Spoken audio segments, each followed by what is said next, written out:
Hola chicos, espero que estén teniendo una excelente tarde, una excelente noche, un excelente día en el momento en el que ustedes estén viendo este video. Vamos a continuar con los temas que estamos revisando a lo largo del semestre y vamos a empezar con el siguiente que es orden normativo y normas jurídicas. Sin más, vamos a dar comienzo con la clase del día de hoy. Lo primero que vamos a hablar es el derecho como un sistema de normas, ¿ok? Este es el primer tema que vamos a abordar el día de hoy.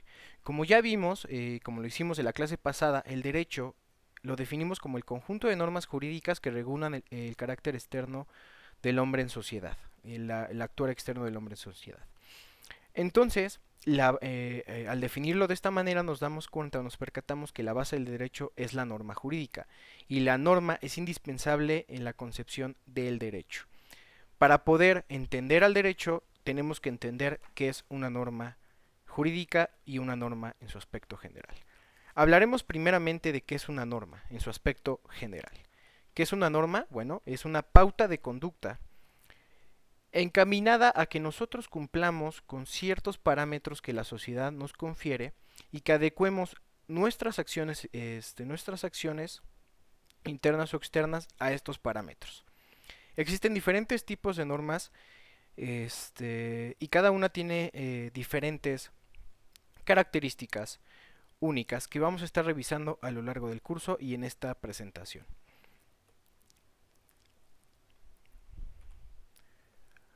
Como ya hablé, la norma es una pauta de conducta encaminada a regular nuestra conducta y adecuarla a límites que nos impone un grupo social o un colectivo, ¿no? Ese es su objetivo, su definición.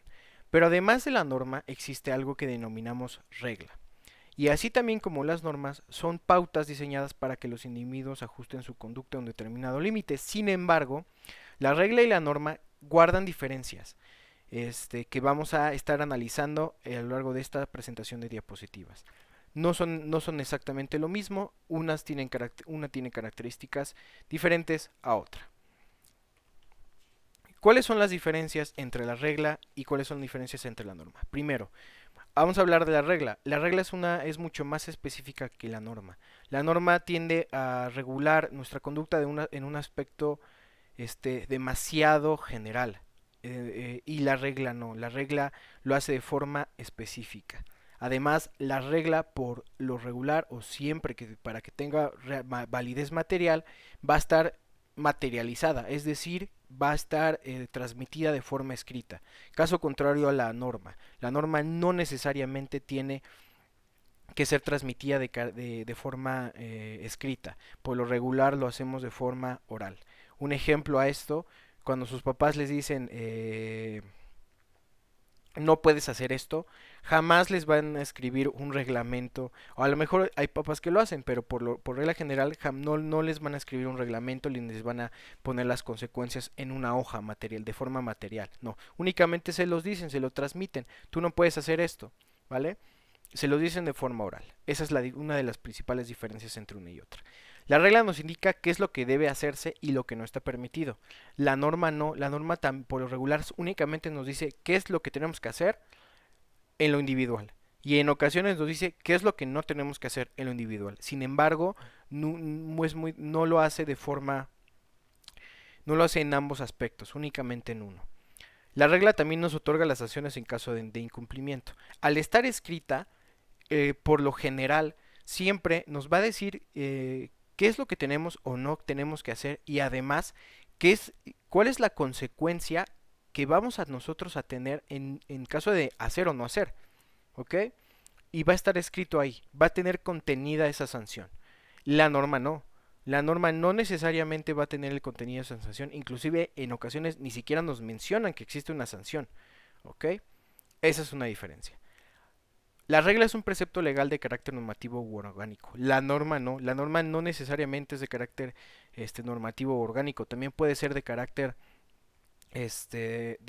social, de carácter moral o de carácter religioso. La norma es un convenio social, por lo tanto se espera que los individuos respeten el acuerdo. La norma es un convenio, es un acuerdo donde los miembros o el colectivo social dice vamos a seguir esta conducta, todos en conjunto, en equipo, hay que cumplirlo. ¿ok? Es como, voy a confiar en ti, ¿ok? Porque somos todos parte de esto y todos queremos llegar a determinado punto, ¿no? Es un contrato, es un convenio. La regla no es, si bien surge de un convenio social, la norma espera que los individuos respeten, perdón, la regla espera que los individuos respeten el acuerdo, pero si no lo hacen, la regla obliga a que lo cumplan. Y si no, hay una sanción, una consecuencia. La norma no hace esto. La norma de su incumplimiento no se acarrea una sanción, salvo que se trate de una norma que ha pasado a ser regla, es decir, una norma jurídica. La regla sí, como ya vimos, nos otorga una sanción a su incumplimiento. Para poder, este, digamos, transmitir o ustedes tengan más firme estos conceptos, aquí en este cuadro podemos ver las diferentes características de cada una y ustedes pueden ahora sí que hacer la comparación de entre una y otra. Y esto ya lo explicamos, aquí están.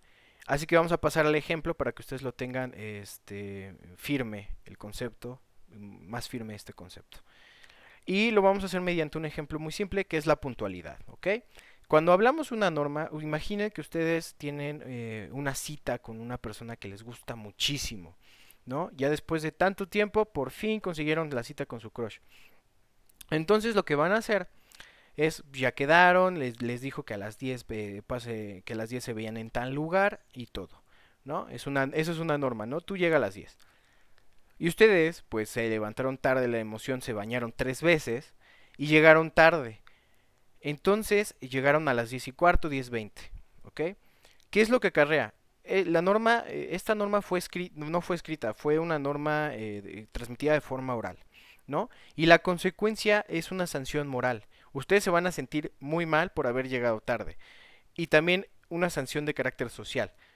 Un reproche social que esta persona que les gusta mucho les va a decir que porque llegaron tarde, que llevan esperando 20, 15 minutos. Entonces, esa es la sanción, ¿no? Ustedes no cumplieron con esa sanción, ¿ok? No cumplieron con esa norma, perdón, y les acarreó esta sanción. Ahora, transmitamos ese mismo ejemplo de la puntualidad a otro, a una situación diferente, ¿ok? Ustedes llegaron a un trabajo, los acaban de contratar, firmaron el contrato. En una de las cláusulas de ese contrato les dice que ustedes deben de cumplir con el horario del trabajo de forma estricta y que deben de tener puntualidad. Eso ya es una regla porque ya está escrita, está plasmada en un instrumento, que en este caso es un contrato, ¿ok? Y en ese mismo instrumento, en este contrato, ahí mismo les puede decir que en caso de no cumplir con alguna de las cláusulas de este mismo contrato, bueno, la sanción va a ser que se rescinda de él, que ustedes puedan ser despedidos. ¿Ok? Entonces, si ustedes se dan cuenta, es exactamente el mismo ejemplo en situaciones diferentes y hay consecuencias diferentes y aplican características entre una y otra que son diferentes. Vamos a revisar otro ejemplo para que ustedes ya lo entiendan mejor. El tema de la biblioteca, ¿ok? A lo mejor ustedes están en la biblioteca, empiezan a hablar con su mejor amigo de X o y no está plasmada, es una norma social el hecho de que deben de guardar silencio dentro de ella, dentro de una biblioteca. Al no cumplir con esta norma, ustedes les va a crear una consecuencia que va a ser que de reproche social, de reproche moral y una consecuencia de carácter moral. ¿Qué va a hacer? Que les estén diciendo, sus compañeros le digan que se callen, que guarden silencio, que dejen de estar hablando y ustedes van a sentirse, digamos, con pena o algo por el estilo, ¿ok? Como ven, la consecuencia o el castigo es el reproche social, ¿no? Pero si esta norma está plasmada de forma formal y ya conlleva o ya está contemplada una sanción, bueno, entonces ya cambia y es una regla, ¿no? Y ustedes firman, por ejemplo, a lo largo del semestre un reglamento, y si en este reglamento existe algo que se refiere a la biblioteca, ustedes pueden acrear una sanción, que es una multa por no guardar silencio, un reporte, o a lo mejor los expulsan. Ya conlleva una sanción, ya conlleva que deben acatar esta norma, si no los obligan a acatarla. ¿Ok? Ahí está la diferencia entre una y entre otra. ¿Cuál es la importancia de las normas, de los diferentes tipos de norma? Como ya hablamos en temas anteriores, el derecho es indispensable, es fundamental para el desarrollo armónico de la sociedad. ¿Por qué? Porque las normas, y es el mismo caso, las normas, su objetivo primordial es que nosotros adecuemos nuestra conducta a parámetros que la sociedad considera aceptables o adecuados para su progreso y desarrollo pacífico o con armonía. Es entonces que las normas son importantes para mantener un orden y para mantener un crecimiento y un progreso en este ente social y para mantener también inclusive su supervivencia, ¿vale? Y no solamente eso, también estas normas están diseñadas para guiar o para guiar nuestro camino y para que nosotros podamos crecer también en el aspecto individual dentro de la sociedad de forma adecuada y nos podamos desarrollar al mismo tiempo que los demás miembros, sin que existan distinciones marcables o que tengamos la misma oportunidad de crecer. Para ejemplificar este tema, lo que yo les pediría es que hicieran un ejercicio mental y se pregunten o que se imaginen un mundo donde no existe ningún tipo de norma. ¿Qué es lo que ven? ¿Qué es lo que están observando? A lo mejor ven un mundo lleno de caos, un mundo en completo desorden, con violencia exagerada. Imagínenlo para que ustedes puedan entender por qué es tan importante la norma en la sociedad. Siguiendo con el tema, como ya hablamos, existen diferentes criterios, existen diferentes normas de diferentes tipos. Existen las normas morales, las normas religiosas, las normas de carácter jurídico, y de carácter social. Bueno, todas son diferentes unas con otras. Algunas van a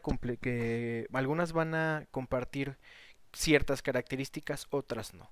Para que nosotros podamos distinguir entre unas y entre otras, lo que voy a hacer es otorgarles a ustedes criterios específicos para que realicen esto. Y así ustedes van a poder distinguir entre unas y otras, y ya más adelante vamos a poder abordar de forma individual cada una de ellas y vamos a poder hablar a qué se refieren o por qué surgieron y sus antecedentes. Muy bien.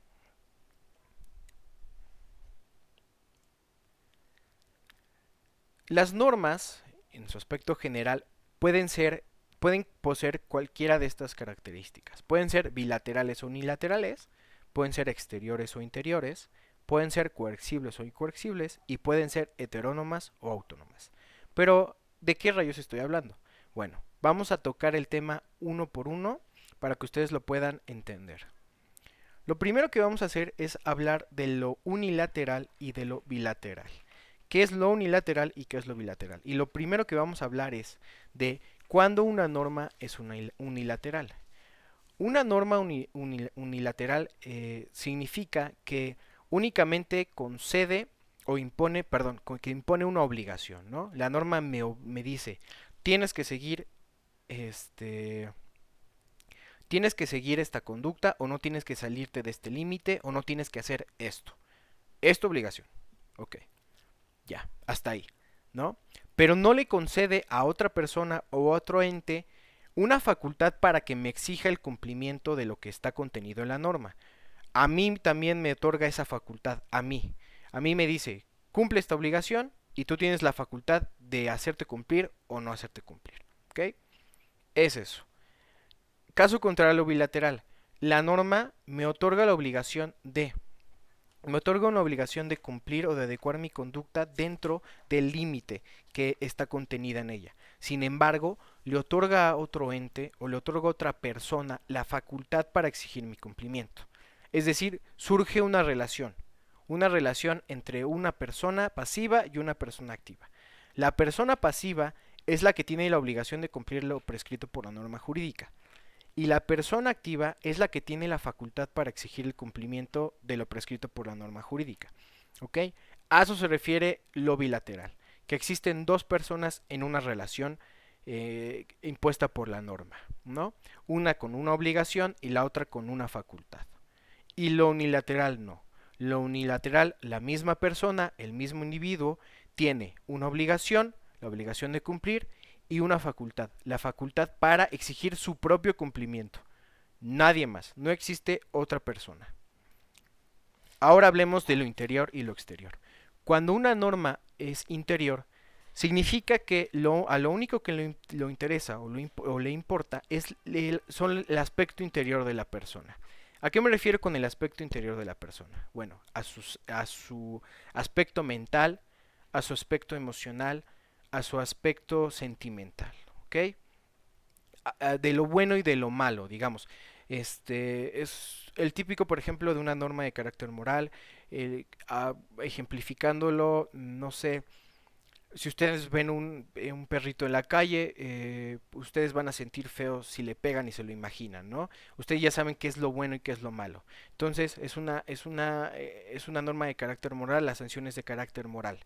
Vaya, se van a sentir mal, digamos, mental y emocionalmente. No le interesa a la norma, a la norma interior, de carácter interior o que tiene esta característica, lo que ustedes, sus actos externos, a no ser únicamente que se refieran a la bondad o la maldad interna, digamos, a los aspectos buenos y malos de la conceptualización, de esta conceptualización de lo que es la bondad. Y si hablamos de lo exterior, significa que la norma jurídica regula un comportamiento exterior. Ya no le importa lo que tienes en el interior. Le importa que exteriorices esa voluntad, que pases de lo mental a lo material, que pases de lo imaginario a lo tangible, a las acciones reales, a las que tú actúas en el mundo real, perceptible por las emociones y perceptible por los sentidos de los demás miembros de la sociedad, ¿no? A eso se refiere con exterior. Y a eso se refiere con interior. Después tenemos dos características más que son importantísimas cuando estamos hablando de normas de carácter jurídico. Lo incoercible y lo coercible. ¿Qué significa incoercible y qué significa coercible? Incoercible. Se entiende que su cumplimiento debe hacerse de manera espontánea. ¿A qué me refiero con esto? Que la norma de carácter incoercible me dice que debo de cumplir o adecuar mi conducta a ciertos parámetros y espera que mi cumplimiento sea de forma voluntaria, que yo la haga porque quiera hacerla, que no existe ningún mecanismo que me obligue a cumplirla, no, simplemente espera que yo de forma voluntaria lo haga, que lo haga por gusto, digamos, porque quiero hacerlo. Caso contrario a las normas que tienen característica coercible. ¿Por qué? Porque significa que la persona que espera, la norma de carácter coercible espera que la persona cumpla de forma voluntaria lo prescrito por la norma, sí. Pero en caso de que no lo haga así, ok, entonces ya le otorga la facultad a un sujeto activo para que exija su cumplimiento por la fuerza. Es decir, tienes que cumplir sí o sí. Te doy a ti la facultad de que cumplas de forma voluntaria, pero si no lo haces, va a existir alguien más o algo más que te va a exigir o que te va a obligar a cumplir por la fuerza. Y además, en caso de que no cumplas, te voy a dar una sanción material. ¿Ok? En una es cumplirla sí o sí. Me hacen cumplirla si no la cumplo yo solito de forma voluntaria. En otra no. En otra únicamente, en la incorrigible únicamente, me piden que la cumpla y esperan que lo haga de forma voluntaria, de forma espontánea, y no va a haber ningún otro sujeto que me obligue a hacerlo. Esa es la diferencia entre una y entre otra. Y finalmente vamos a hablar de la heteronomía y de la autonomía. ¿Okay? ¿Qué significa heteronomía y qué significa autonomía? ¿Cuándo una norma es autónoma y cuándo es una heterónoma? Hablaremos primero de cuándo una norma es autónoma. La norma es autónoma. Aquí tengo una definición que significa que una norma es imperativa por la voluntad obligada. Tiene esa facultad porque su fuente está en la misma voluntad de quien debe acatarla. ¿Qué significa esto? Que la norma autónoma surge de la misma persona, del mismo sujeto o de la misma voluntad, de la misma persona a la que va dirigida la norma. Yo, de manera individual, yo como persona, creo una norma para mí mismo, ¿no? que por ejemplo sería no tomar café. Yo me creo una norma a mí como persona, me digo a mí mismo, no voy a tomar café, ya no quiero tomar café porque me hace daño, porque me hace estar acelerado. Entonces yo soy yo creo la norma está dirigida para mí y el obligado es, voy a ser yo, y yo voy a decidir si la cumplo o no la cumplo. Por eso se refiere a que es autónoma, porque la norma es imperativa por la voluntad obligada, la norma es creada por la misma persona que la va a cumplir. A eso se refiere con autónoma. Y heterónoma es que quien inventa la norma es un ente distinto de la parte a a la persona que la va a cumplir, ¿ok? Es un tercero, o sea, un ente, un ser, un sistema de gobierno, una ley, lo que sea, crea esta norma que es ajena a mí, a mí como individuo, como persona, es ajena a mí, y crea esta norma, pero va dirigida a mí, ¿ok? Una persona ajena a mí la crea y va encaminada a que yo, de forma voluntaria, cumpla con lo que está escrito en esta norma. ¿Ok? Pero yo no fui quien la creó. ¿Fue algo más o fue alguien más? Estas serían todas las características de las normas jurídicas de forma específica e individual. Después de este tema, lo que vamos a hacer es hablar de cada tipo de norma, norma jurídica, norma moral, norma religiosa. Ustedes ya tienen que tener muy claro a qué me refiero con heteronomía, con autonomía, porque lo que vamos a hacer es decir que la norma jurídica, por ejemplo, lo que vamos a hacer es hablar de forma individual de cada tipo de norma y vamos a tocar estas características y vamos a decir qué normas son heterónomas, qué normas son autónomas, qué normas son coercibles, qué normas son incoercibles, qué normas son exteriores y qué normas son interiores. Entonces, les recomiendo que lean muy bien, que estudien muy bien estos criterios para la distinción, estas características específicas, para que ustedes al momento de que vayamos estudiando el tema de los diferentes tipos de normas, bueno, puedan entender mejor el tema del que estoy hablando. Hasta aquí voy a dejar la clase de hoy. Les agradezco mucho la atención. Nos vemos en clase en vivo para cualquier tipo de duda o comentario. Y voy a estar, voy a estar subiendo las clases al canal. Les agradezco mucho y nos vemos pronto.